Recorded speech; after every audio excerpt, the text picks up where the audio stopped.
Estuvo 30 años arrumbado en un taller y revivió. La leyenda del trueno naranja de Pairetti, aquel auto que viajó al futuro y fue campeón del TC. Fue el único Sport Prototipos consagrado en la popular categoría. Se armó en un equipo de Chevrolet y nació de las tragedias de su clásico rival.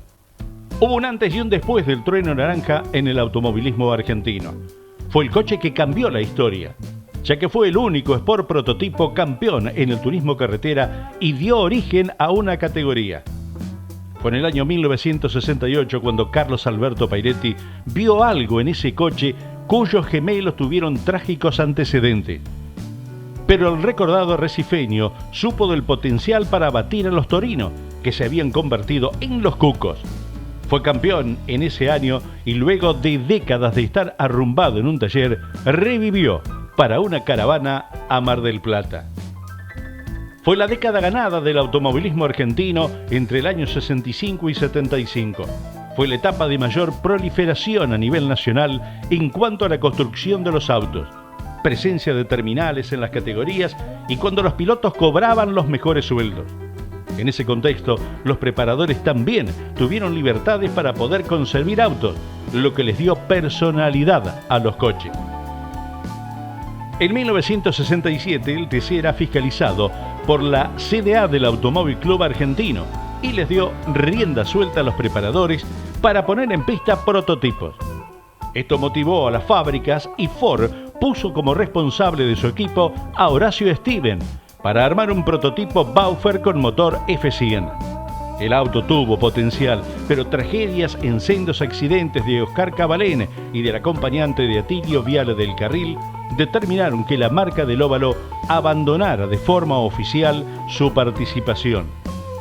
Sin pensarlo, uno de esos coches con las modificaciones le dio un título a su rival de siempre, Chevrolet. Pedro Campo es uno de los preparadores más importantes de la Argentina. Fue el responsable de diseñar el prototipo de Ford. Aquellos autos depositaron una oportunidad única, dice Campo, porque tenía 26 años y aún estaba estudiando ingeniería. Era un sueño poder diseñar un auto para Ford, algo irrepetible. Sin embargo, ante la baja de Ford de forma oficial, Pairetti vio la gran oportunidad y su ojo clínico estuvo acertado. Cuando Ford paró el proyecto, apareció Carlos Pairetti, a quien le había impresionado mucho el auto por la parte aerodinámica que tenía y su rendimiento, que era muy bueno. Pero lo único que pidió es que el tanque de combustible estuviese en la posición tradicional, detrás del habitáculo, y se le puso un tabique antifuego, a diferencia de los coches de Ford que estaban sobre las ruedas. Explica esto sobre las modificaciones que le hicieron. Las líneas curvas del coche permitieron una buena aerodinámica y pese a que generó una elevación en la parte trasera, supo compensar la distribución de peso.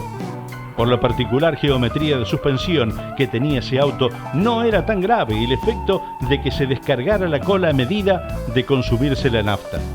Y a medida que se descargaba la cola, el auto se levantaba un poco en la parte trasera, aumentaba el ángulo de inclinación de los tensores que se producían por el efecto de microgiro, que se produce cuando el eje trasero deja de estar a 90 grados con el eje longitudinal del auto, por el efecto del rolido.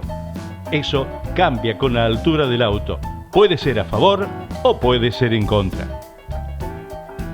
Por eso debió resolver el tema de elevación trasera y lo hizo con una solución que fue la parte más sustancial para diferenciar al trueno naranja de los prototipos de Ford.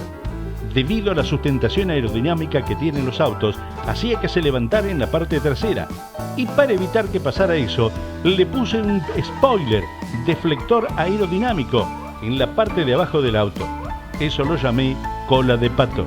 Eso solucionó en gran parte del problema, porque la forma de la cabina era muy favorable y permitía que el aire llegara bien hacia atrás. En tanto que revela por qué se pintó de naranja. Hay dos versiones. Una, que no tenían pinturas y mezclaron blanco, rojo y amarillo, y quedó ese color naranja. Otra dice, el color naranja se debió a que a Steven le gustaban los McLaren, y aparte también porque el primer avión supersónico, el Bell X-1, estaba pintado de color naranja. Hubo una asociación de velocidad con el color naranja que era muy llamativo. Agrega que el auto era muy seguro, no tuvo ningún problema. La trompa y la cola se hicieron con las mismas matrices y eran de fibra de vidrio.